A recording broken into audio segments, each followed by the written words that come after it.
Welcome back. Let's bring you this story. Now, Pravin Gordhan returns as Public Enterprises Minister in President Cyril Ramaphosa's new cabinet. Gordhan is fighting adverse findings against him by Public Protector Busisiwe Mkhwebane. He's taking the decision on review. So, what are the implications of someone like him serving in cabinet? Well, joining us now to discuss this matter further is the Deputy Public Protector Kevin Malunga, and he joins us live now. Mr. Malunga, thank you very much for your time. So, the Public Enterprises Minister Pravin Gordhan retains his position in cabinet. Does that make you a bit unsettled as the Public Protector's Office?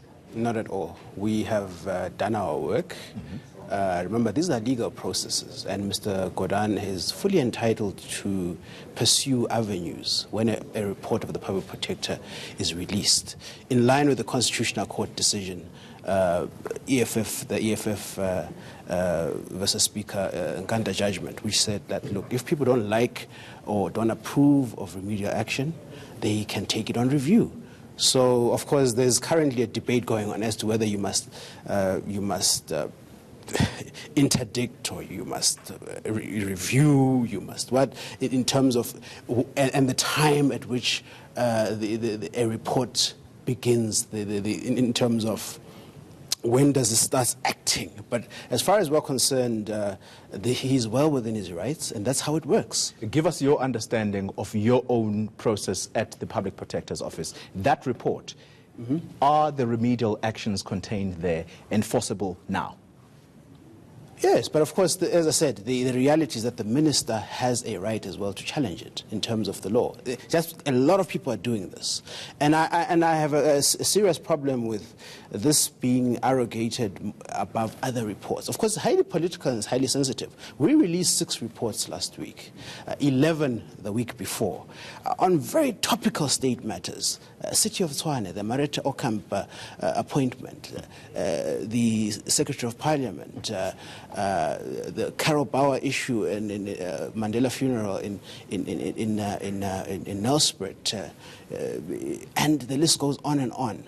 But of course, it would appear that the sensationalism around this, understandably so, because obviously it's a high-profile matter, but as far as we're concerned, this is just one of many Public Protector reports that were released last week, and of which the parties have a right to take them on review. And of course, what we understand is that if someone folds their arms and does nothing, then obviously the remedial action is binding immediately. But of course, if they reserve their rights and they take legal action, that's what the Constitutional Court said, that you can then take it on review. Have you filed papers challenging the minister's intention to? Well, our legal team is still busy consulting on that. Obviously, we will be meeting as a team and working on the way forward. But as I said, this is just another matter that is within the institution's purview. It's not. There's nothing special about it over and beyond other matters. That's one thing that we must put it very clear. Yes. What are your expectations of the President in relation to Minister Gordhan? We have put it in our report. So I don't want to get into the report has been read out by the Public Protector. So I can't... I understand that, yes. But at the same time, a lot has happened between now and then. You need to tell us right now what your standpoint is in as far as your expectations of the Our standpoint was clarified by the report. It is in the report. That is what we are saying. The findings of that report are the findings of the Public Protector. I cannot have this interview being the subject of another court hearing based on what I say here, because we have already made it very clear what our findings are. Whether they are ultimately found to be correct or incorrect by subsequent higher courts is another issue, but the remedial action that we have issued stands at the stage until overturned by a court of law.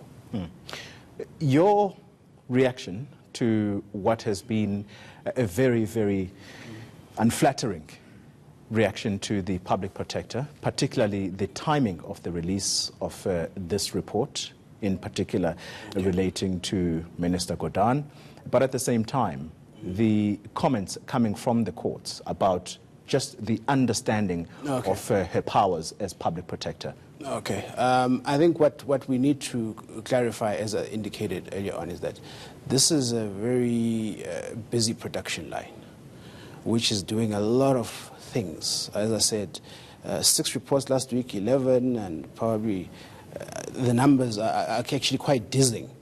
And in terms of, and what also needs to be clarified is that in the tenure of Advocate Madonsela, which I'm a very critical part of, I was there doing the same thing that I'm doing now.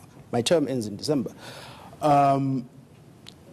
The law had not been clarified as to what happens when there's a situation like this.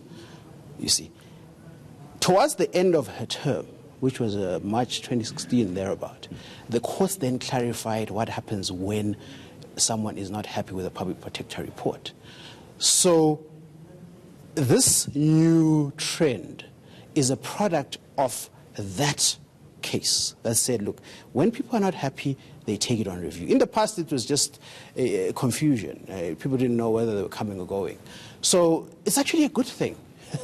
It's very good for this constitutional democracy that people, and the litigation will fine-tune the rules, it will fine-tune the jurisprudence of the courts, and the powers are going to be clearer and clearer. There are many things that we want clarified by the courts. We want the rules such as prescription. Government departments don't pay people on the grounds of prescription. We want the courts to clarify that. So it would be nice.